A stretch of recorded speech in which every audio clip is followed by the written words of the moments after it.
Hello everyone and welcome back to ATPeak Open Source AR Talk Series. Today we're really happy to be with Nick Klingensmith from Microsoft.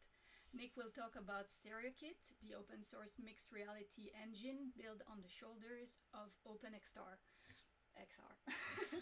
But before we dive in, Alex will introduce you to our guest. Nick specializes in tool development, graphics programming, mixed reality, and OpenXR. He has developed and published a multitude actually of games and tools. He has published on the Unity Asset Store, are used in thousands of games on every platform, imaginable. Nick works for Microsoft, as Gail mentioned, as the lead engineer for the Mixed Reality Academy team in San Francisco. He's the primary maintainer of Stereokit, the mixed reality engine, and the mixed reality lighting tools as well. And in this capacity, Nick will tell us everything we need to know about Stereokit today. Nick, I think we talked enough. Now is your turn. All right. Thank you for having me here. I'm going to share my screen, and can you see that all right? Okay, cool. So I'm here to talk about Stereokit today. So this is a project that I'm particularly passionate about. As mentioned, I'm an engineer at Microsoft. I've been at Microsoft for the past couple of years. I'll talk a little bit about myself and where I come from and kind of why I built Stereokit, because I think the backstory for Stereokit is also kind of important to why it's interesting to you. But just as a quick summary, Stereokit is a mixed reality engine. It's kind of a code first sort of thing. So it depends a little bit on what type of developer you are. But I think that you'll find it pretty fascinating, kind of regardless of where you come from.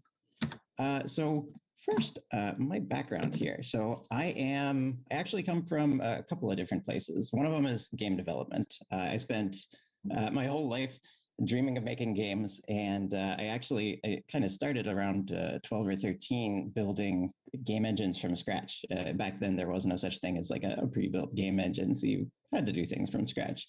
But then I spent a while in some professional industries as a lot of mobile game development. So like I spent a lot of time doing graphics, visual effects for mobile development on some pretty good looking titles, if I do say so myself. I then also spent a while in VR, kind of like towards the early side of commercial VR. So I did a lot of prototyping and researching on like interaction prototypes and stuff like that, especially at Zynga. I also have a background as a teacher too. I taught game programming for about 5 years at a community college back in North Carolina. So I also come from a teaching background. So I did graphical game development stuff and teaching. The other thing that I've done a lot of is tool development. Since I spent a lot of my early years building game engine technologies, when I got into stuff like Unity, I basically, I had to, my strength was in building these low-level tools, these graphical things from the ground up. And so I did build a lot of content creation tools for Unity. In particular, Fair2D was one of my more popular things, but I did a lot of other content creation tools as well. So I'm a game developer, I'm a teacher, and I'm a tool developer. So that's kind of what I kind of started with. So what is Stereokit now? So I mentioned briefly, but here's some pictures to show you. It's always nice to see things. So this is kind of like what you can do with Stereokit. This is from like all of these little clips are small little scenes from my test projects where I just kind of like develop and like try things out, test the features. And so like it's basically like this mixed reality first environment where it gives you access to user interface, hand tracking, all these mixed reality inputs. And it does this in a really nice, easy way where you can just do these things with a very small amount of code. And this is, it's C#, so it's a nice friendly language. It has really great IntelliSense support. It's based on top of OpenXR and it's cross-platform. So it'll work, right now it works on Windows, HoloLens, it works on Linux as well as Android. So that's a pretty good coverage. And so you can fit it pretty much anywhere that you can get a VR or AR headset. And like the video stuff that you're seeing here, this is all recorded in a VR headset. but it does work in AR as well, just fine. HoloLens 2 is actually my primary target since I work on the mixed reality team at Microsoft. So HoloLens is like a first-class citizen of Stereokit. Yeah, like I said, lots of different platforms. If OpenXR runs there, chances are good that Stereokit runs there. If Stereokit doesn't run there, it's a bug. You should let me know. But that's something that like OpenXR really made Stereokit possible. And I'll go into that here in a moment. Yeah. Okay, so I'll tell you about why I built it to begin with. So it's kind of a two-piece little equation here. The first one is OpenXR. So Microsoft released kind of like a preview runtime of OpenXR, the 0.9 runtime. And this was a while ago, and I was really excited about it. I was writing a lot of tutorial content at the time, and I was doing native stuff. It actually just finished with Azure for Connect documentation stuff. And so when I saw OpenXR, I was like, ooh, this is really cool. And so I gave it a try. I took all of the code that I could find, and I tried to distill it down into the simplest possible application. So this is like really low level because that's what OpenXR is, but it's like the smallest example of using this low level thing to display stuff on screen. So the image that you see here that's moving around is basically just cubes inside of a VR headset. This is 700 lines of C++ code. It is DirectX 11. It is OpenXR and a little bit of application stuff, 700 lines of code. Pretty cool. Like 700 is not bad for that. Like once you have all this stuff on screen, like the rest of it is just kind of increments on top of that.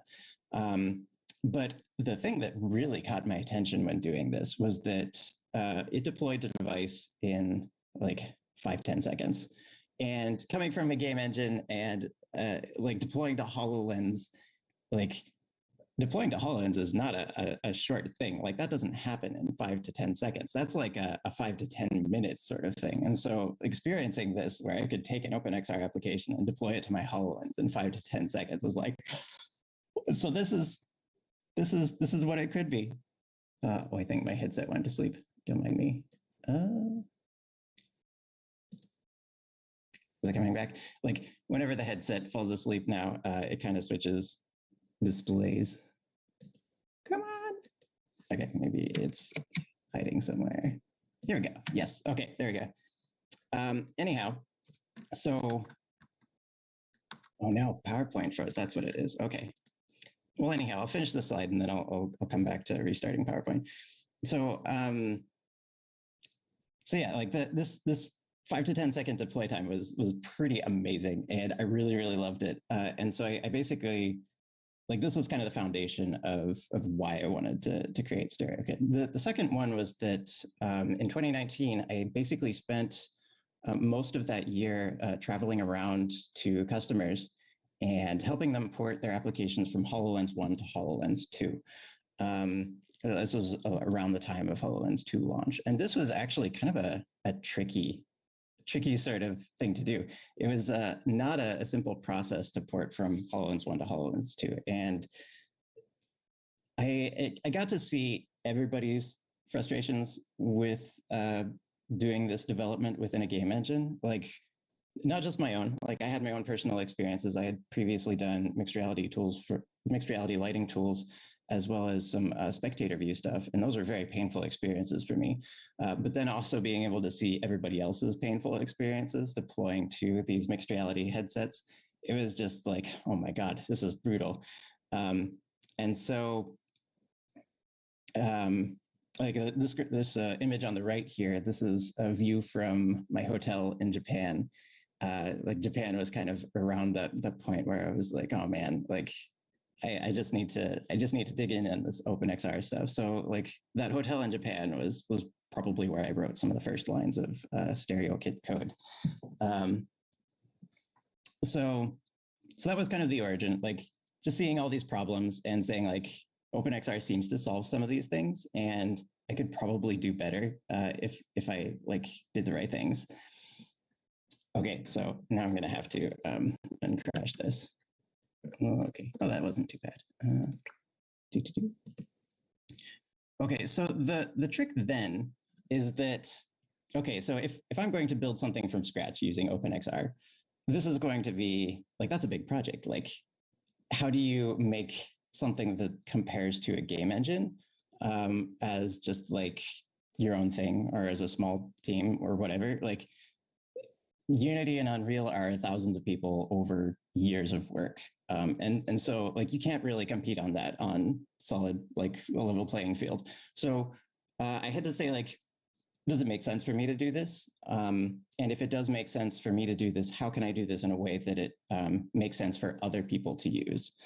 So like, how do I justify creating a new engine that's competing with everybody else? And so the core thing here is really to make it very good at one thing. A game engine is really good at making games. And like, you've never seen two games that are the same, right? And maybe you have, that's the sequels, right? I don't know. But they have to be very broadly applicable to a wide variety of different things. Like they have to run on phones, they have to run on consoles, they have to run on VR hardware.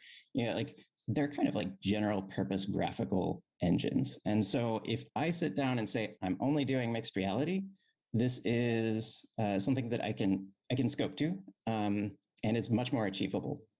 The other thing too is designing to be achievable with minimal effort. So like, as the primary maintainer, I've actually probably written like 95% of Stereokit's code. It is open source and I have seen contributions, but the interesting thing about this is that most of those contributions don't even happen until after it's already a product. So like I spent probably a year and a half before I ever saw major contributions to Stereokit. So it had to be achievable solo, more or less. And so yeah, like one of the nice things about doing everything yourself is that you can kind of design your own constraints. Like if you know how those things work, you can design them so that you can build them with a smaller scope. And so I did this. Like throughout, I made sure anytime that I made a system, I made sure it was easy to maintain, easy to achieve. And so like I do a lot of really clever stuff sometimes. Like one of the things that I actually do with Stereokit, it's more or less a C code base. It's not object oriented. It's basically just functions. Like it's very simple code. There's no magical jumps, no hidden stuff. It's just C. So it's easy to look at. It's easy to read. It's easy to understand, and so it's easy to maintain. Similarly, like with the documentation, I don't have separate documentation. My documentation is actually built into the code. So like if I refactor my code with some of the refactoring tools, it automatically refactors like the samples in the documentation. I can see it in source control and I can go check the copy in those areas and make sure the copy is up to date as well. So like kind of being smart about the features that you do add and knowing when to go grab a dependency instead too. And the other thing too is looking forward into the future. So like there's the state of the industry right now, and there's the state of the industry in a couple of years. Like Stereokit at this point is almost 2.5 years old. So I kind of had to say, like, I'm doing this by myself. It's going to take some time. What are things going to look like in 2 to 3 years, you know, when I get to 1.0, and plan for that. And I did a couple of things where, you know, I crossed a few things off the list and I said, like, I'm not going to do those things because they don't make sense in the future. Like I basically said no phone AR, which might be a controversial opinion right now, but phone AR, you can think of it as like a stepping stone to proper headset AR. And so that was something that like I kind of cut. Like I might regret that later. I don't know, but I think it's a safe decision to scope that properly. One thing that I did right, I think, is hand tracking. I basically said hands are going to be the primary inputs for Stereokit. So I put a lot of effort into making sure that hand joint support was core to what Stereokit does. And I think I've been vindicated on there with a lot of the recent headsets launching with hand tracking support and everything like that. So first thing, mixed reality focused, like you saw the user interface and everything, like it's all volumetric. It's designed to work with 3-dimensional objects. Like you can place things on the surfaces, like over here on this radio, like there's mixing of a GLTF with some of the UI elements. We've got a lot of these mixed reality interactions that are built into Stereokit itself. Like it's not an add-on, it's not a layer on top of things. Like this is part of Stereokit. Like you don't have to go out and get it. You don't have to write it yourself. Those interactions are built in, which is nice. It kind of simplifies a lot of those bits of development. Like it's all in one place as well, so you don't have to go out and hunt for it. Core features, it makes a big difference.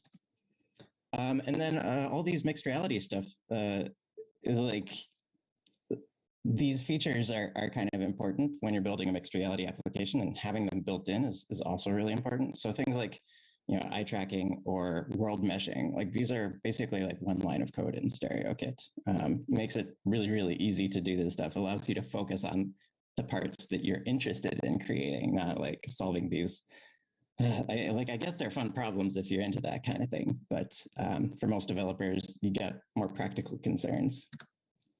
I mentioned the hand stuff. So this is something that I at 100% of points within Stereokit, you have access to hand joints. It doesn't matter if you've got controllers or a mouse or what. Like for the controllers, I basically simulate hand skeletons and provide you with those.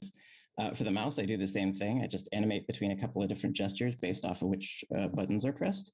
I've had Leap support since day one.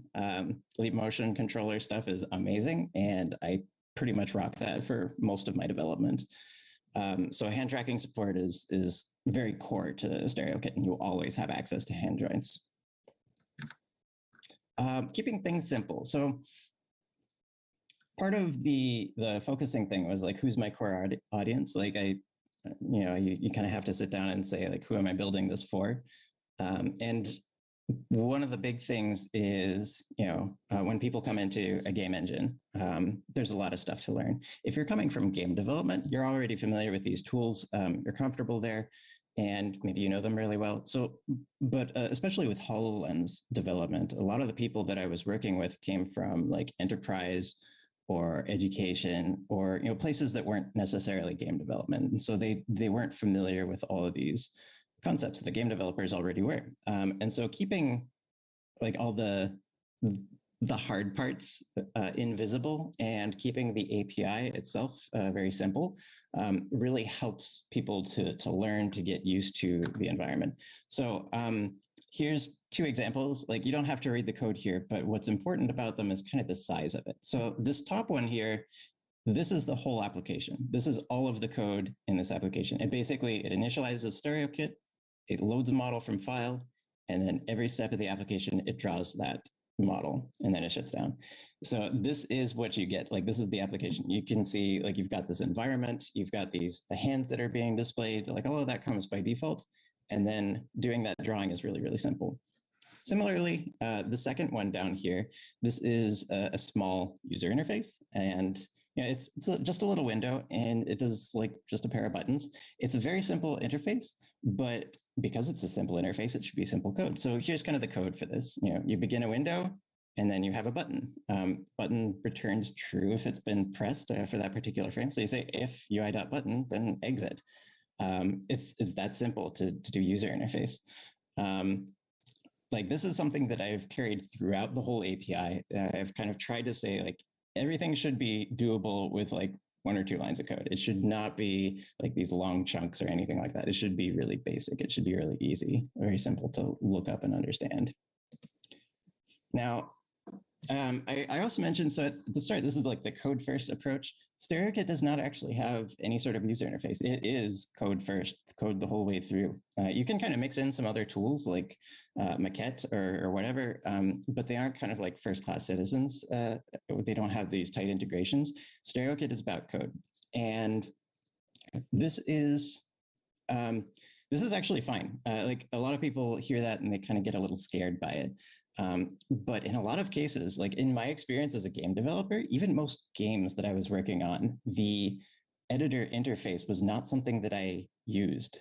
Like, a lot of games are like either generated from data or procedurally generated, or are just like, they don't fit in like Unity's scene format. Like, they just don't work like this. And so having like this scene focused workflow is not necessarily something that is good for everything. And even, especially once you start getting into applications don't really need heavy scene editors. Like, scene editors are for deep, complex environments.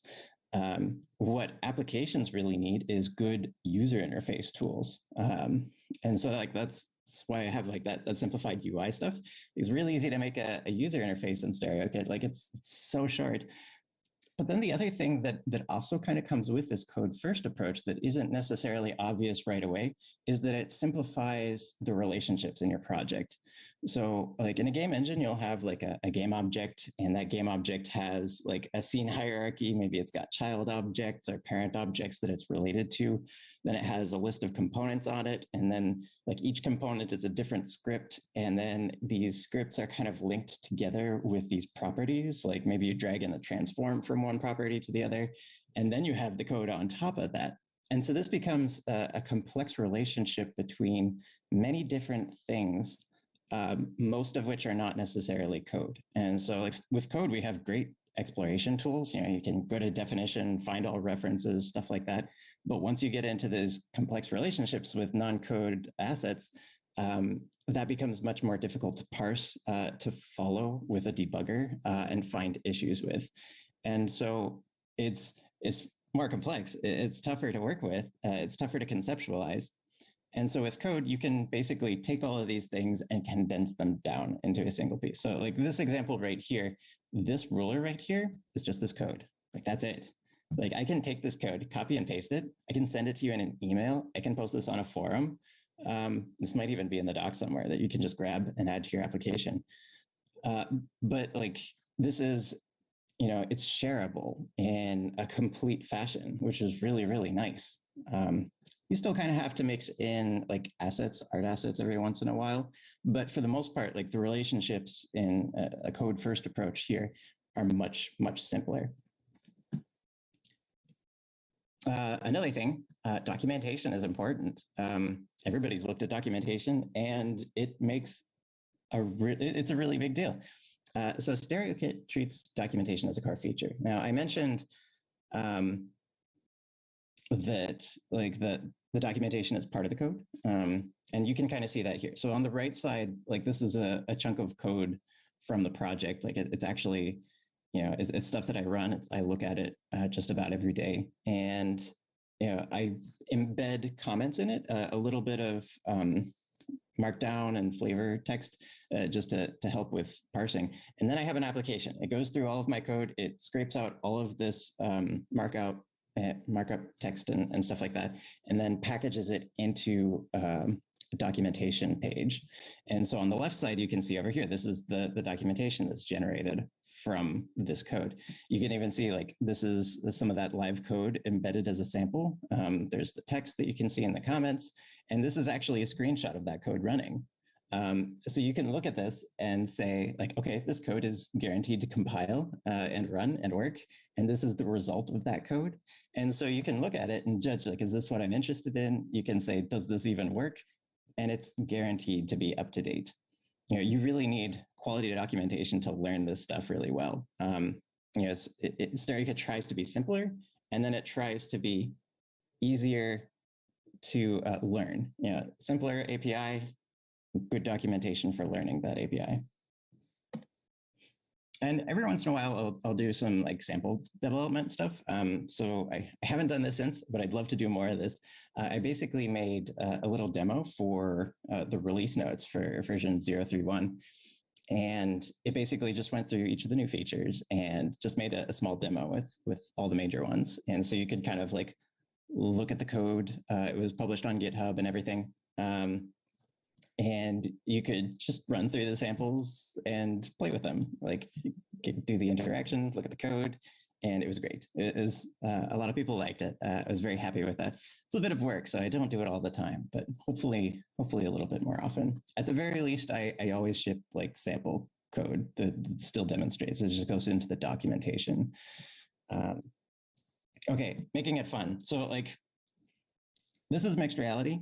And like, honestly, one of the biggest reasons I wanted to make Stereokit was because it was not having fun. You know, like these slow iteration times, like the just stuff not being built well for mixed reality. I wasn't having fun. And I think that's important, especially when you're working with a fun topic. Like if it's a fun topic and you're not having fun, something is seriously wrong. So I tried my hardest to like, it's hard to measure joy, but if I'm not experiencing joy, I go and revise stuff, you know.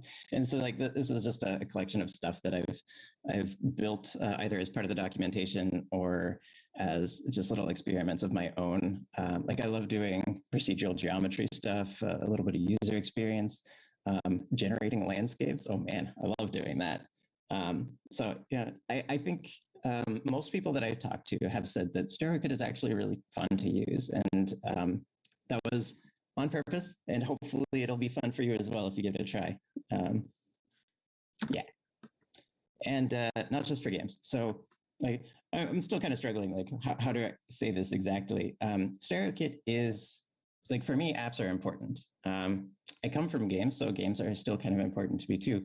But like I really wanted to see more applications and more tools for building applications rather than games. Like we have these great game engines that are available to us, but these are kind of like tuned for making games. And if you approach tool development from a perspective where I'm not necessarily making games, I'm making stuff that, you know, content creation tools, you do slightly different things. And so there are some major architecture decisions in the Stereokit that reflects this application prioritization. The first one is around the asset pipeline. So with a lot of game engines, you will basically take your assets, compile them in advance, and then ship them with the application as these special little asset formats. Really nice thing about this is it's like they're optimized, they're in the right formats, they load really quickly. But the problem there is that you can't load them at runtime. Like you can't just have any old GLTF and load it. Like you have to have a completely separate loader that you've written yourself or grabbed from a third party or whatever. And so like game engines kind of have this limitation. So Stereokit does all of the asset pipeline at runtime. It's a little bit slower, but I do have some plans for like doing some progressive optimization in a background thread. Doesn't do this yet, but it will. And like this is still really great because I've seen so many people who've written their own object parsers and messed it up really badly, unfortunately. You know, loading three-dimensional assets is tricky business. And if you don't understand what you're doing, it's pretty easy to mess that stuff up. So asset pipeline at runtime. The other thing too, like Stereokit has a file picker built in. You know, it's cross-platform. It has backups for when there's no native file picker available, and like it's just, it allows you to work with files. That's kind of important when you're making a tool for users that works with files. So I figured that was kind of like a no-brainer to have, but it's kind of unique in most game engines. And then the other thing too is a lot of the demos and stuff. Like the primary demo, the first one that I send people to is Stereokit Inc. And this is basically a small content creation tool. Like it's not a game, it's a content creation tool. It's basically, you know, it's simple, you know, like you've seen it before, like tilt brush or whatever. Like you just kind of paint little lines, but it gives you like, you know, how to do user interface, how to do some of this undo, redo work with menus. It allows you to save and load from file. And it works everywhere. It's great. So Stereokit Inc. is actually pretty fun. It's less than 300 lines of code. So you can just like look at it, read it. It's really simple. Like you'll enjoy it, I think. And like you could totally make a better application with more code, but I designed it to be easy to read rather than feature complete. It also comes with lots of comments, so there should be some pretty good explanations in there. UI, okay, I mentioned this before.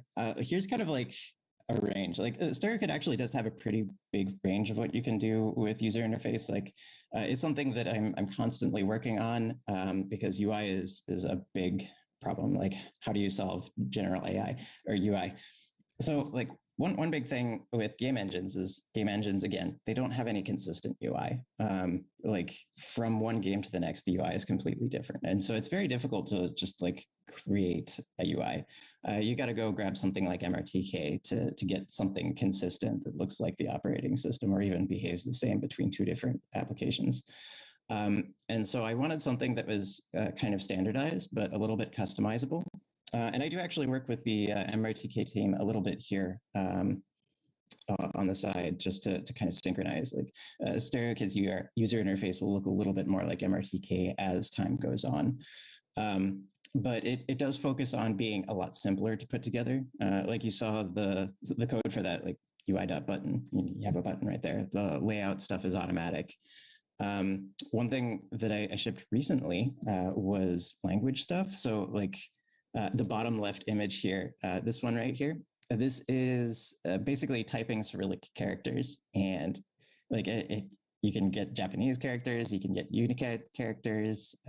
Basically what happens is whenever you type or print a character that isn't already in the atlas, it will render that glyph to the atlas, resize the atlas if necessary, and it does this at runtime on the same frame. So basically, whatever language that you load up as a font, it'll render for you. Like you don't have to render it in advance or anything like that. It just does it dynamically. And this is really powerful for like non-Latin characters stuff. Like it's super, super easy to do. And I was so happy to get that working. There's also plenty of tools for doing kind of your own user interface elements. Like if Stereokit does not provide something for you, there's a good chance that you can build it with some of the tools that I've provided. But yeah, so like user interface is fun. You can do a bunch. If there's something it can't do, just let me know and I'll look into it. But I do have some big plans for making the user interface a lot more flexible in the future. But this is a very good start. And like this is this particular product. This is a game that I was working on for a little while. It's basically like this little run and dodge sort of game. But what I'm trying to highlight here is basically that I created a level editor for it. So this is a custom user interface that I've set up and just using some of the tools that are available within Stereokit. And this took me like a day, I think, to put together the level editor here. And so you can create a hallway, like these little slabs allow you to place the blocks and fill them in, save it to file, keep track of those files, stuff like that. So like you can get pretty productive pretty fast. I'm very happy with how the UI turned out. Performance by default. Okay, so I'm a graphics programmer. I love doing graphics, but not everybody has graphics experience. Like it's a deep topic, like very deep topic. And understanding performance means understanding how graphics works. And so again, like when you're working with the game engine, game engines give you all of these options, like because they work everywhere from like toasters to like high-end graphics card stuff, like SLI and video, whatever's. Like the range of performance there is incredibly different. For Stereokit, I basically say my target is HoloLens. This is a mobile AR headset, renders stereo at 60 frames per second, and it's powered by a battery. Like this is a pretty limiting device. Like it's a powerful device. Like, man, it's way more powerful than the stuff I grew up coding on. But it's still got its constraints. You can't just throw everything at it and have it work. And so what I made Stereokit do is perform well by default. Like when you load it up, everything out of the box works properly for that situation. Like the shaders are optimized for mobile. The rendering pipeline is simplified. It does single passed instance rendering automatically, all of this fun stuff. And you don't have to worry about it. You don't have to understand it. And even more than that, there's a lot of features that I don't provide that you can't shoot yourself in the foot with. Like you may look at that and go like, oh, this doesn't have like screen space ambient occlusion or anything like that. But the reason it's not there is because you can't run it on a HoloLens. Like if you do that, you're going to tank performance right away. You can write it yourself. Stereokit's totally capable of stuff like that, but you got to know what you're doing. And this is kind of like the buy-in for that. Like if you want to have expensive graphical stuff in there, you have to understand the ramifications of it. And basically, if you're really trying to push the limits of what graphics you're trying to put into your application, chances are good you might want the game engine. Stereokit is for apps, and most apps don't need to, challenge the latest AAA titles. So like Stereokit does ship with physically based rendering shaders. So like you can use standard art workflows. These are optimized for mobile platforms, so you don't have to feel guilty about using them either. They'll run just fine for you. They look great. The other thing here too is the lighting system is a little bit different.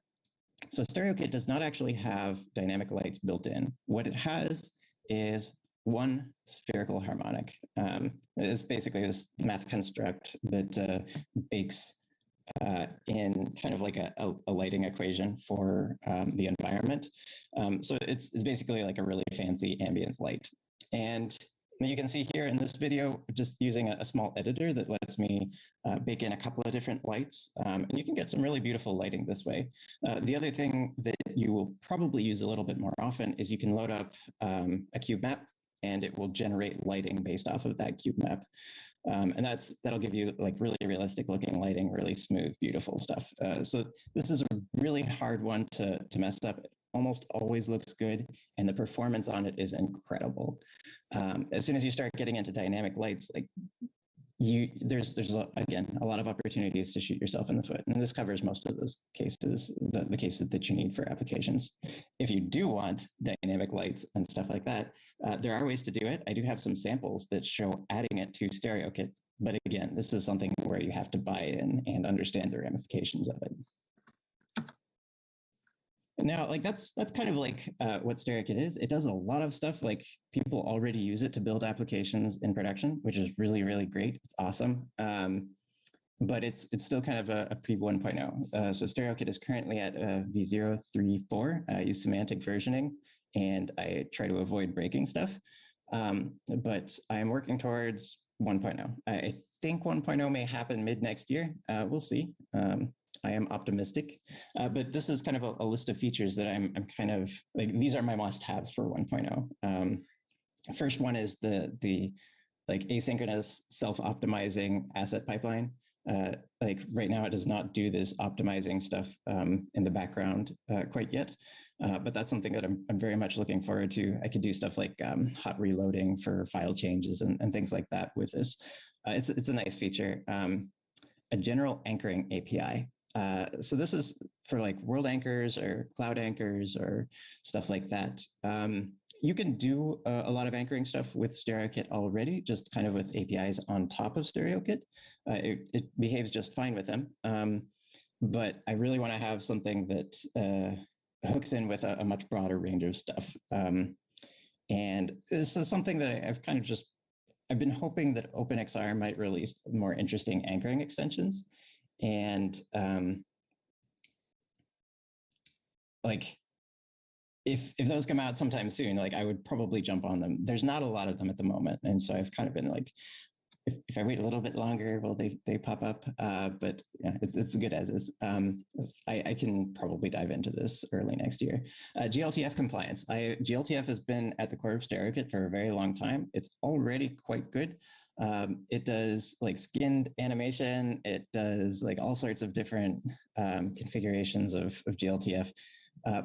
But I need to do like a complete test suite, like go through the official test suite, like generate screenshots, like verify all the different types. Like I'm sure there's a few holes, but like I test pretty regularly on the common GLTF stuff, like anything that's come out of Blender or Sketchfab or whatever. Like I test with those all the time, and it does a good job with the vast majority of GLTFs that come at it. But something more formalized to say that, yeah, Stereokit can handle GLTFs, whatever you throw. Another one is WebXR and web platform support. This is something I'm working on right now. I'm super excited about it. .NET 6 news is kind of like floating around, and I've been looking into Blazor, and I recently figured out how to make a regular C# console app into a web application. So I finally started digging in and trying to make this a reality. I do have the native side of Stereokit working on web, and I have done some native and WebXR stuff working in the past. So this is something that's probably around the corner within the next month or two. Very excited about that. Being able to deploy to web is amazing. Yeah, blend shapes will probably be part of GLTF compliance. So I'll get there at some point. The other thing, multi-platform templates. Right now, Stereokit ships with a couple of different templates in Visual Studio. They are UWP and .NET Core. I do have some experimental templates that there's a cross-platform template. This is not part of the Visual Studio collection that I ship. It's part of the GitHub repository. But because it's like a multi-project solution template, it's very difficult to ship properly on the Visual Studio marketplace. I'm still figuring that out. But I'm hoping with Maui on the horizon, this is something that I'm also kind of looking at. And that may make some of the cross-platform stuff a little less painful for people. But there's definitely solutions for doing like you can totally do cross-platform stuff. Sometimes you might just have to do a little project wizardry to get it to work. Total documentation coverage. I started the documentation stuff about a year into the project. So there was like a year's worth of work that was not necessarily documented to the same level that I do at the moment. Basically, my goal right now is every update, I ship more documentation than features. So by 1.0, I intend to have samples and docs for everything in Stereokit. Done pretty all right with it. Like most of the common stuff is covered. And if there's something that you see that's not covered, like just file a GitHub repository issue and I'll make sure that gets documented right away. So like here's some of the web stuff. Like I just got this working today. This is Chrome, I think. And this is the C demos. The C demos are a little less fleshed out than the C# ones, but it works. It's great. It's beautiful. It just needs some of the WebXR stuff. And yeah, .NET Maui. Okay, so how do I get started? So I'm going to do a quick little demo to show you like what is it like creating a Stereokit application. So the first thing I'm going to start with is the website. So this is stereokit.net. You'll see on stereokit.net, very first thing, there's a getting started guide. Like if you're going through this stuff, like this is where you go first. It'll walk you through stuff. There's some videos. One of my colleagues, April Spate, has made some fantastic introductory videos. So if you're not like a text person, it'll give you the visuals to make sure you're doing it right. If you click on install here though, this takes you to the Stereokit templates. This is on the Visual Studio Marketplace. If you have Visual Studio on your computer, it'll just install to your Visual Studio and give you stuff that you can click on right out of the box. So like this is my recommended approach for everybody on Windows, especially just like download this, install it. From there, you can pop up in Visual Studio. Once that's installed, I've already got it installed on here. It's not complicated, don't worry about it. And you'll just say create a new project. Under create new project, you can see like I've got it in the recent templates, but if I say it's, you can see there's a .NET Core and UWP. UWP is what you'll use if you're deploying to HoloLens. If you're not deploying to HoloLens, if you're working on desktop, Linux, or Windows, then you want the .NET Core. It's much, much faster. UWP still has like a .NET native stuff. And so it's like a 20 to 30 second deploy time for UWP, which is still very fast and pleasant. But if you're doing a lot of development and you can do it on PC, then .NET Core is the way to go. And I'm not going to name it. You can see I've done this a lot. Stereokit Project 37. So that's loading up. It'll give me a really basic solution here. So there's not much in here. Yeah. And so there's program.cs. This is where the application code is. And it has an assets folder. So any sort of like GLTF or textures or shader stuff goes into this assets folder. Program.cs, I put in a little bit of boilerplate stuff to show you how some of these things work. It's more than you need to get started, but it gives you something to mess around with. And so I hit Control F5 here to run it. And I think this is going to start up my headset. So see if anything explodes with the screen sharing. And I think it's over here. Yes, okay. So there we have that. So there is the Hello Cube application for Stereokit. Like, how fast was that? Deploying this to HoloLens is similarly pretty easy, and it doesn't take much longer than this. It's just that .NET compile thing. And like, I think this is even grabbable. If you excuse, I'm going to start up my controller here. And where is this? Oh goodness. Okay. have a far right. There we go. So I grabbed it. I can move it around. So that's all in the default template. That's really nice and easy to use. So take a peek. Actually, I'm just going to close this down. Okay, so just looking at the code here, pretty simple code. So this is the initialization and setup. When you initialize Stereokit, you can pass in a setting structure, and this has a whole bunch of different configuration options that let you describe how to start things up. Like, for example,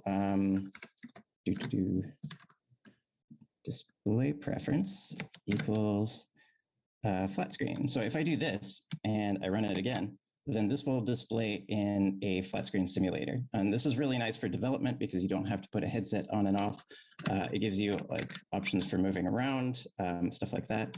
You can have, there's like multiple hands and stuff like that. I'm not gonna, that's in one of the preview builds. But yeah, basically you have the whole mixed reality experience inside of this flat screen application for development. And so yeah, SK settings has all of that stuff in there. Then we've got, like, here's two different ways to kind of describe an object. So this is the cube. It's generating a rounded cube here, and it's defining a pose, a location for that cube. Not actually doing anything with it. Stereokit is an immediate mode API. So basically, like, you don't create objects and register with the system. You basically tell the system, draw stuff here. So this is setting up information. Here's the model that it's going to draw. Here's the pose that it's going to draw at. Similarly, this is a floor object, the grid that you saw there. Like, the floor is at this matrix transform. This is the material for the floor, which uses a custom shader. And then you can see here inside of the main loop for the application, every frame this code executes. And this is saying, like, if this is an opaque display, like a VR thing, then it draws the floor. The floor is just a cube, and it uses that material and floor transform from above.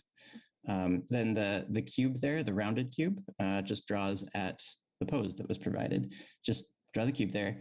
And you can also see here that this is a UI handle. So it's basically saying, like, here's a UI element for a handle. A handle is basically something you can grab, move around, stuff like that. Like, it has an ID. It uses that pose, and it'll, like, write data into this pose. So, like, you always maintain this pose yourself. And then this is the bounds of where that handle is. Like, what area do you have to grasp in order to activate that handle? And so this just modifies that pose. And then when you draw the cube at that pose, you can basically then grab it and move it around. And so this is fairly straightforward, and you can do a lot of great stuff with this system. And, you know, this is not a lot of code to do that sort of stuff. So that's all I'm really going to do for this particular demo here. But hopefully that's interesting to you, not too complicated. And let's see, I think it's lagging here.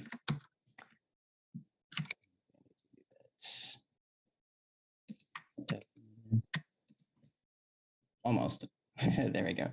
Anyhow, so these are the things that I kind of recommend that you check out first. So the Stereokit.net has, like, that's the documentation site. It has links to all the interesting elements of Stereokit. It's got a couple of guides and getting started stuff. It also has, like, some learning resource links. The very first resource learning link that I would point you to is the Stereokit Inc. That's where this URL takes you to. And Stereokit Inc. is that full finger painting application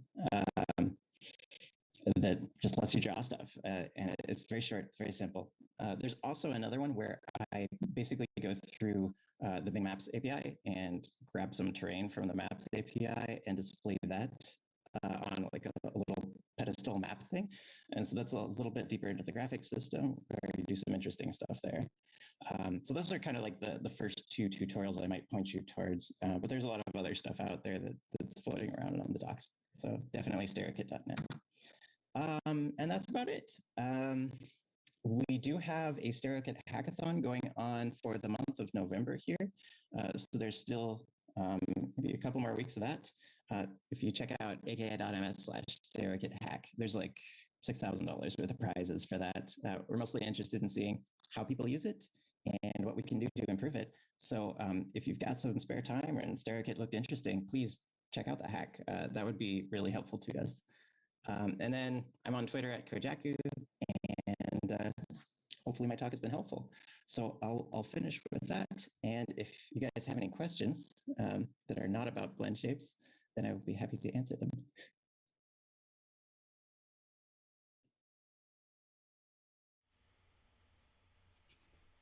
Thank you, Nick. If you want to switch back to your camera, so we can see you. Thank you very much.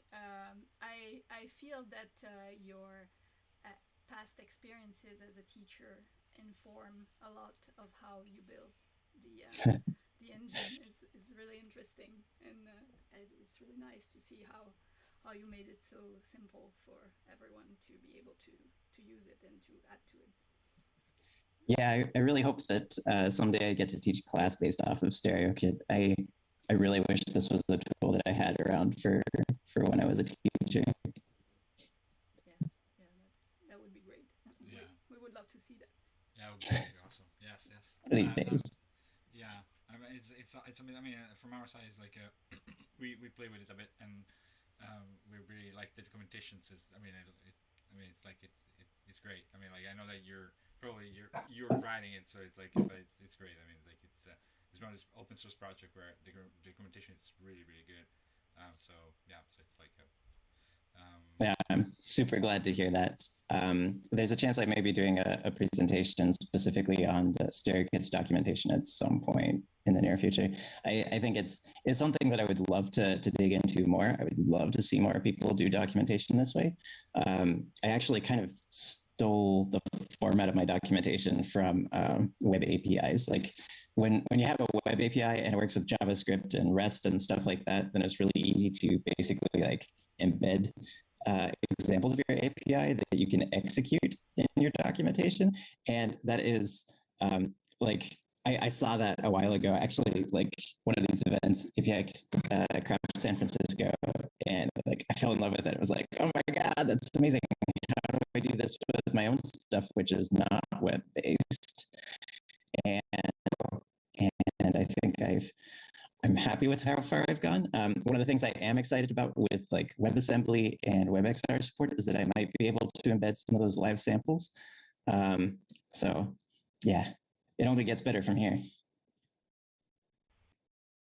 And Nova is saying that you should totally show this off at MIT Reality Hack. Yeah, I'm looking forward to that. I know a lot of my colleagues have gone to the MIT Reality Hack in the past, and I really regretted not going to the last one. And I hope as the pandemic eases up, we'll be able to go back again, and or for the first time rather, and meet people there. We hope for you as well. Yeah, as well to go, but yeah, it's like do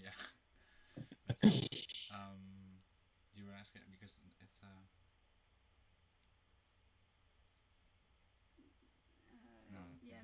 it's not a question.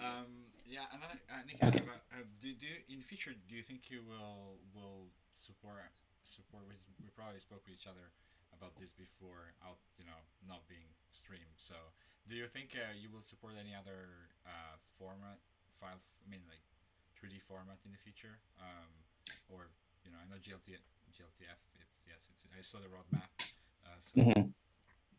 Yeah, so I do support a couple of kind of lesser formats. I guess I'd call them, like it does PLY, OBJ, STL. Like none of these are terribly depthy formats that people really want to use. GLTF is the one that I'm like really doubling down on because I think it is a good comprehensive file format.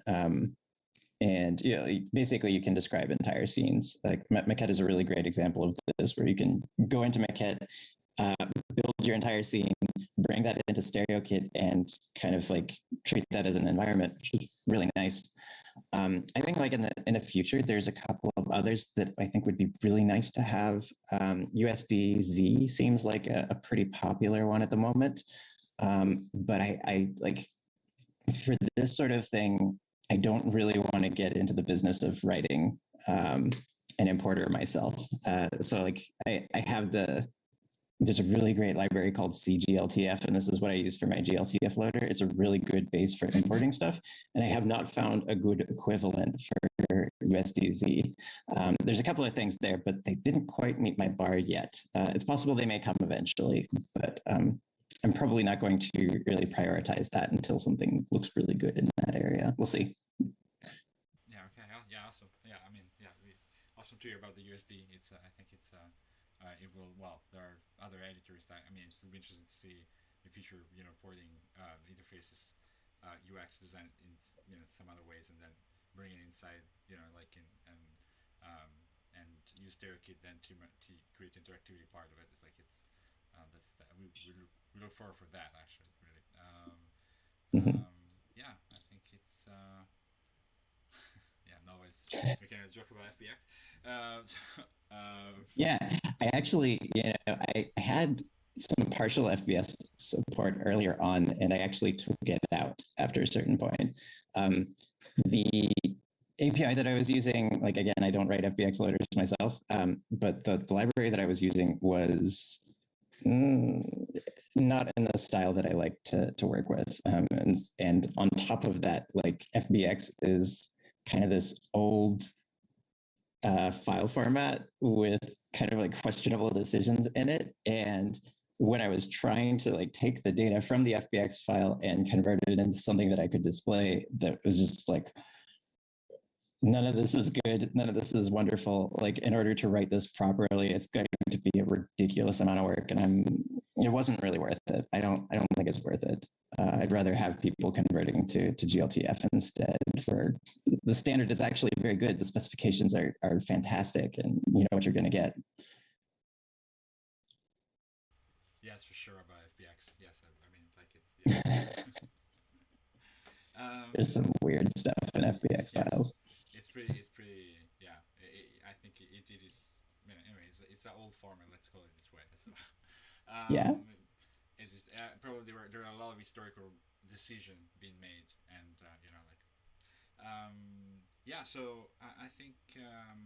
Well, I would like to thank you, Nick, for being here. It was, loved it, and we hope actually we will make it circulate through also to students. It was really nice the way you explain things. I think it's we look forward for people to use Stereokit, and to have fun with it. I mean, it's easy and fun, so that's the point of it. Like it's okay. Yeah. I'll share the word about the hack as well. Yes, that's awesome. Really that's for sure. We're gonna share that as well. Like yeah, that would be lovely. Yeah, and thank you so much for having me on. I always like talking about Stereokit, and this was kind of like, I think I went on for about an hour at least. I don't normally get quite that much time, so it was nice to expand my talk a little bit. So thanks so much for the opportunity. That was awesome. Thank you. Thank you. And thank you everyone for watching today. And we had a little bit of change in our schedule, but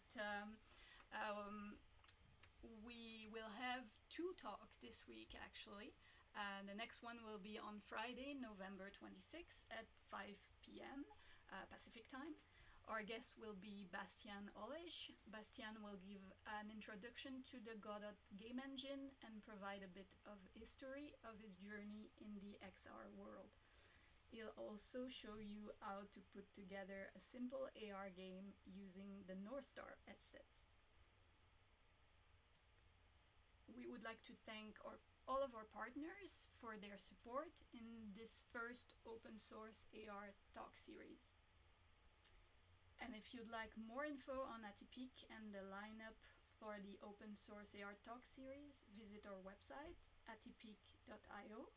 Hit the subscribe button not to miss any upcoming events, and check the AR Talk Series playlist to set reminders for future guests.